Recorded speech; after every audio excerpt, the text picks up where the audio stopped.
Hello दोस्तों, stories with साधना में आपका स्वागत है।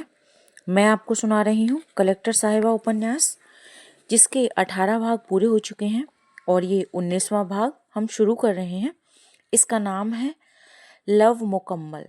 दोस्तों, आप इस सीरीज़ के सारे भाग जरूर सुनें और चैनल को सब्सक्राइब करें और लाइक करें। तो शुरू करते हैं। तबीयत तो ठीक है गिरी, माँ ने माथा सहलाते हुए पूछा। तबीयत तो झक्कास है। रात को ट्रेन में ज़्यादा नींद नहीं आई, इसीलिए हल्की हल्की नींद आ रही है। वो तुमसे शादी करेगी? माँ ने बस जिज्ञासावश पूछा। प्यार है तो शादी करेगी, और प्यार नहीं है तो कोई जोर ज़बरदस्ती थोड़ी है। हम अक्सर हर चीज़ को हैसियत से तोलने लग जाते हैं। हैसियत थोड़ी बहुत ऊपर नीचे होने पर भी अनाप शनाप सोचने लग जाते हैं। उस पर मन और विचार दोनों के मिलते हैं, फिर ऊंचा पद और ऊंची हैसियत जैसी चीजें कोई मायने नहीं रखती। मैंने अपने प्यार पर भरोसा करते हुए कहा।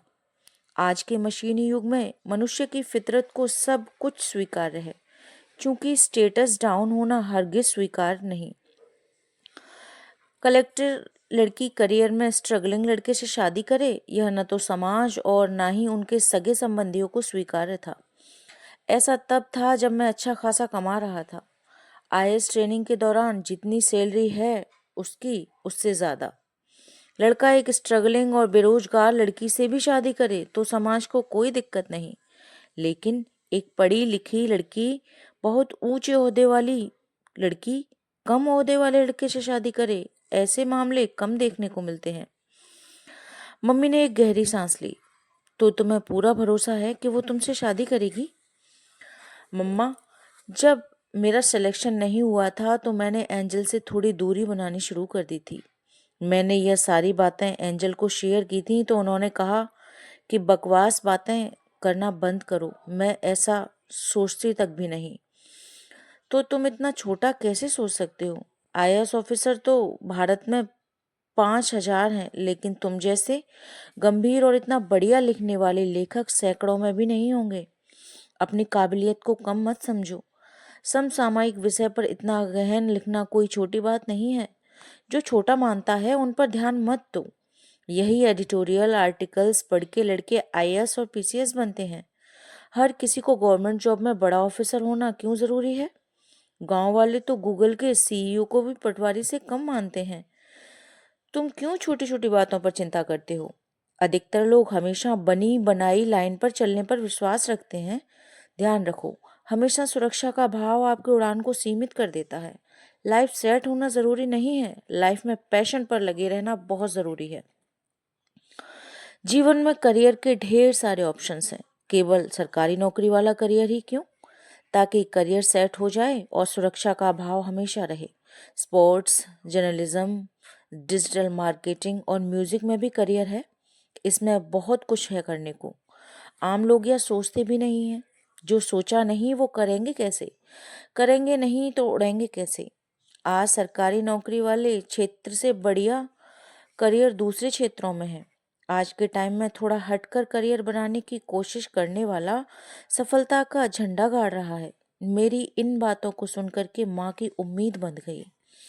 एंजल ने आगे कहा था, 1 मिनट के लिए मान भी लेते हैं कि मैं पद में आपसे बड़ी हूँ, तो क्या ऐसा जरूरी है कि दो समान पद वाले लोग ही शादी करें? कितने आईएएस लड़के साधारण लड़कियों से शादी करते हैं? तो फिर एक आईएएस लड़की के एक तथाकथित कम स्टेटस वाले लड़के से शादी करने में क्या दिक्कत है? समाज की मानसिकता से हमें क्या लेना देना? जो जानते हैं वो आपको मानते हैं। मैंने एक अखबार में पढ़ा था कि जिस काम से आप जुड़ाव महसूस करें उसे छोड़िए मत, करते रहिए। आप मोटिवेशनल चीज़ों और समसामयिक पर इतना अच्छा लिखते हैं, आप इसी पर काम कीजिए। जीवन में आईएएस बनना ही सब कुछ नहीं है, और ना ही मोटी तनख्वाह वाली सैलरी सरकारी नौकरी होना। गिरीश, तुमने कितनी सरकारी नौकरी में सिलेक्शन लेकर छोड़ दी। केवल आईएएस ही तो नहीं बने हो, बाकी तो सिलेक्शन हो ही रहा है। सिलेक्शन के लिए ट्राई कर ही रहे हो ही जाएगा, आज नहीं तो कल। और अगर नहीं भी हुआ तो असिस्टेंट प्रोफेसर बन जाना। कलेक्टर ही तो बनना है, तो पीसीएस में सिलेक्शन लेकर भी बन सकते हो। आईएएस 30 की उम्र में कलेक्टर बनते हैं, आप एसडीएम बनकर फिर प्रमोट होकर 40 की उम्र में बन जाना। सबसे ज़्यादा ज़रूरी है कि आप अपनी लेखनी पर भरोसा रखो। लेखन के क्षेत्र में ही करियर बनाना है आपको। हर साल सरकारी नौकरी में विश्नोई समाज के कितने युवा सिलेक्ट होते होंगे। उन्हें युवा सम्मेलन में आमंत्रित नहीं किया गया। इस साल आपको गिरीश स्वामी सच्चिदानंद आचार्य जी द्वारा आमंत्रित किया गया और लालासर साथरी धाम में सम्मानित भी किया गया। जोधपुर में विश्नोई महासभा के अध्यक्ष द्वारा भी आपको लेखन के क्षेत्र में दिए गए योगदान के कारण सम्मानित किया गया। अगर ऐसा ही लिखते रहे तो वह दिन दूर भी नहीं जब राज्य सरकार और केंद्र सरकार भी आपकी कलम को सम्मानित करेगी। भारत में पद और पावर को पूजने की आदत है, इसीलिए आईएएस ऑफिसर को इतनी ज़्यादा रिस्पेक्ट देते हैं। आईएएस आईपीएस के अलावा किसी दूसरे करियर में कम उम्र में इतनी रिस्पेक्ट नहीं मिलती। देख लो, भारत में इसरो और डीआरडीओ वैज्ञानिकों को भी उतनी रिस्पेक्ट नहीं मिलती, लेकिन उनका काम आईएएस की तुलना में समाज और देश के लिए कई गुना ज़्यादा अच्छा होता है।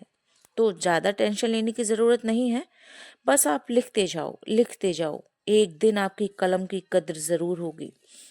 मम्मा ने मेरे माथे पर हाथ रखा और मैंने आंखें खोली। एक दिन एंजल के पास उसकी मौसी का कॉल आया। उन्होंने पूछा, बेटा यह गिरीश कौन है? वह मेरा बेस्ट फ्रेंड है, एंजल ने उत्तर दिया। इस पर एंजल की मौसी ने कहा, फ्रेंडशिप अपनी जगह है और स्टेटस अपनी जगह। कलेक्टर बन गई हूँ, अब ऐरे गैरे नत्थु गैरे से बातें करना बंद करो। हमारी हैसियत का सवाल है, थोड़ा बहुत हैसियत का भी ख्याल रखा करो। एंजल ने जवाब दिया, किसने कहा गिरीश की हैसियत और स्टेटस नहीं है? मुझसे तो ज़्यादा ही है। यह हमारे सोचने पर डिपेंड करता है कि कौन कलेक्टर है और कौन राइटर। गिरीश की उम्र ही क्या है अभी, वो आईएएस में सिलेक्ट हो ही जाएगा। नहीं भी हुआ तो आज से 5-10 साल बाद अपने करियर में टॉप पर होगा। और मौसी जी, आप हैसियत की शेखी बगाड़ रही हो। अगर गिरीश आईएएस बन गया होता और वो हमारी तरह सोचता तो क्या होता? हम तो यही कहते हैं कि लड़की को यूज करके छोड़ दिया। तो यह गिरीश वाले मैटर पर सही नहीं है क्या? आप तो हैसियत के हिसाब से सेकंड ग्रेड टीचर ही हैं, तो क्या मैं आपको मौसी कहना छोड़ दूं? फिर यह फॉर्मूला गिरीश वाले मैटर पर भी तो लागू होना चाहिए। हमें तब दिक्कत क्यों नहीं होती? जब तक आईएएस ऑफिसर एक सामान्य लड़की से शादी कर लेता है। एक आईएएस लड़की अगर एक नॉर्मल लड़के से शादी कर रही है तो पेट में इतने मरोड़ क्यों उठ रहे हैं? हम हमेशा खून के रिश्ते ही क्यों देखते हैं? जो हमारी मदद करें, हमसे दोस्ती करें, क्या उनके साथ भी जीवन भर का रिश्ता नहीं निभाया जाना चाहिए? कभी कभी जहाँ खून के रिश्ते काम नहीं आते, वहाँ दोस्ती वाले रिश्ते काम आ जाते हैं। मौसी जी, एक चीज स्वाभाविक है कि आप अपनी कामयाबी का श्रेय उसे देते हैं जो उसके हकदार हैं। मेरे बॉयफ्रेंड ने इस दौरान मेरे परिवार की तरह ही मेरा साथ दिया। मैं गिरीश को छोड़कर किसी दूसरे से कैसे शादी कर सकती हूँ? मेरे लिए गिरीश को छोड़ने के बारे में सोचना भी गुनाह है। पता है, मेरी जादुई संगत में गिरीश को किसी तकलीफ का एहसास नहीं होता। उसके साथ बिताए कितने ही शानदार और सुनहरे लम्हे मेरे मन के लॉकर में अनमोल आभूषणों की तरह कैद हैं। मेरे लिए उसकी जादू की झप्पी और प्यार भरी पप्पी सबसे ज्यादा खूबसूरत एहसास होता है। यही नहीं, मुझे गिरीश का हीरो जैसा मुखड़ा और जिम के सांचे में तपी ढली मांसपेशियां कितनी अच्छी लगती हैं। फ्रेंडशिप को फैमिली से भी ऊपर रखती है क्या? मौसी के बीच में टोकते हुए कहा। मैं तो फ्रेंडशिप वाले रिश्ते को बिल्कुल भी कम नहीं मानती। वह इंसान बड़ा सौभाग्यशाली होता है जिसका कोई सच्चा फ्रेंड होता है। मित्रता एक ऐसा बंधन है जो दो दिलों और दो मनों को स्नेह के धागे से जोड़ता है। सच्चा मित्र वही सही सलाह देता है, निसंकोच मदद करता है और बिना बदले मित्रता बरकरार रखता है। सच्चा मित्र एक तरह से हीरे की तरह होता है, चमकदार, सुंदर और मूल्यवान। मित्रता यानी दोस्ती एक ऐसा अनमोल रिश्ता जो अन्य रिश्तों की भांति थोपा नहीं जाता, बल्कि हमें अपनी सुविधा एवं रुचि के अनुसार देख समझकर मित्र चुनने की पूरी स्वतंत्रता होती है। इस संसार में मित्रता शुद्धतम प्रेम है। मित्रता प्रेम का सर्वोच्च रूप है, जहाँ कुछ भी मांगा नहीं जाता, जहाँ कोई शर्त नहीं होती, जहाँ बस दिया जाता है। एक अच्छा मित्र बनने के लिए एक समझदार मनुष्य होना भी बहुत ज़रूरी है, क्योंकि एक सच्चे मित्र का फर्ज होता है कि वो अपने मित्र को गलत और अनैतिक कार्य करने से रोके, साथ ही उसे सही राह पर जाने के लिए प्रेरित भी करे, उसके अवगुणों को दूर कर तथा गुणों को निखार कर सामने लाने में सहायता करे। इस तरह मित्र हमारे व्यक्तित्व को सुधारने में मदद करते हैं। यह अनुभूत सत्य है। जो लोग मित्रों से घिरे रहते हैं वे भावनात्मक रूप से मजबूत होते हैं। अपने उत्साह और प्रोत्साहन से वे आपको अवसाद और निराशा की गिरफ्त में आने से बचाता है। कहते हैं कि बिना मित्र वाले मनुष्य के लिए अपने जीवन में आने वाली पहाड़ सी चुनौतियों और कठिनाइयों से पार पाना बहुत मुश्किल होता है। इसीलिए एक अच्छे मित्र का होना आवश्यक है। पर एक बुरे मित्र से मित्र का न होना ही बेहतर है।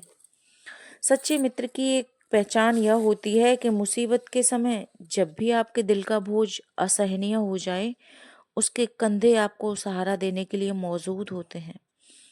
सच्चा मित्र जरूरत पड़ने पर अपनी जान की भी परवाह नहीं करता। अंग्रेजी में एक कहावत है, a friend in need is a friend in deed, यानी जो जरूरत के समय साथ दे वही सच्चा मित्र है। इसीलिए हर इंसान को अपनी क्षमतानुसार बुरे वक्त में अपने मित्र की मदद जरूर करनी चाहिए। विपत्ति के समय और अधिक स्नेह करने वाला ही सच्चा मित्र होता है। बेटा, एंजल की फैमिली वाले नहीं माने तो फिर क्या करेंगे? कहीं फैमिली के प्रेशर में आके उसने अरेंज मैरिज के लिए हाँ कर दी तो? मेरी मम्मी ने कहा, लाइब्रेरी में पढ़ते वक्त पसंद की सीट नहीं मिलती थी तो वो लाइब्रेरी में नहीं बैठती थी। पसंद की जॉब को छोड़कर कोई दूसरे जॉब का फॉर्म तक फिल नहीं करती थी। पसंद की ड्रेस न मिलने पर वह दिल्ली के सारे शॉपिंग मॉल्स खंगाल देती थी। और मम्मा, तुम कह रही हो कि फैमिली के प्रेशर में वह अपनी पसंद को छोड़कर अरेंज मैरिज के लिए हाँ कह देगी? असंभव। मैंने एंजल पर पूरा भरोसा जताते हुए कहा। मैंने एंजल को कॉल मिलाया और कह दिया जो कहना चाहता था। एंजल, अक्सर तुम मेरे सामने आ जाती हो और तुम्हारी यादें हर वक्त मुझे चारों ओर से अदृश्य रूप से घेरे रहती हैं। जब मैं एकांत में होता हूँ तो तुम्हारी स्मृतियां मेरे सिरहाने आकर खड़ी हो जाती हैं। मुझे हर पल यह महसूस होता है कि तुम मुझसे बातें कर रही हो, कभी प्यार से मेरे बालों को सहला रही हो, कभी डांट फटकार लगा रही हो, तो कभी साथ होने का पूरा पूरा आश्वासन दे रही हो। एंजल, मैं कितनी दफा उन यादों में तुम्हारे साथ काल्पनिक पलों को जी चुका हूँ। तुम्हारी छुअन को अपने देह के जर्रे जर्रे से महसूस कर चुका हूँ। कितनी ही गहरी नींद में हो जाने के बावजूद भी रातों में चौंक कर अक्सर उठ जाता हूँ। मानो ऐसा लगता है एंजल कि तुम मेरे बहुत बुरे समय में पास हो, हौले हौले और चुपके चुपके से मुझे देख रही हो। तुम्हारे इश्क मोहब्बत के न जाने कितने ही रूप हैं जिन्हें देखकर मेरा बावला मन उड़ाने भरता है। उनके किए गए कॉल की रिंग मात्र सही मेरे दिल की धड़कनें बढ़ जाती हैं और जब उनसे बात करता हूँ तो कभी कभी मेरा मन मयूर खुशी से नाच उठता है। कभी कभी तो घंटों बीत जाते हैं लेकिन हमारी बातें ही खत्म नहीं होती। कभी मैं गुवाहाटी चला जाता हूँ तो कभी वह दिल्ली आ जाती है। मुलाकातों का सिलसिला उनके प्रशिक्षण के दौरान 1 साल तक यूं ही चलता रहा था। एंजल के जवाब देते हुए कहा, हे अब अल्फाजों के बादशाह, अपने छलक रहे अल्फाजों को जरा नियंत्रण में रखो गिरीश। तुम इतने अधिक शालीन, विनम्र और आकर्षक हो कि कोई भी लड़की तुम पर लट्टू हो जाए। तुम हाँ कब कह रही हो? इंतजार करो, सब्र का फल मीठा होता है। अच्छे जीवन साथी सबसे पहले अच्छे दोस्त होते हैं। पहले अच्छे से दोस्ती निभाओ, बाद में इस प्रस्ताव पर विचार किया जाए। दोस्तों, ये भाग हम यहीं पे ख़त्म करते हैं। इसके आगे दूसरे वाले भाग में ये स्टोरी सुनाएंगे। आपको ये सीरीज़ अच्छी लग रही है तो चैनल को लाइक करें और सब्सक्राइब करें। धन्यवाद।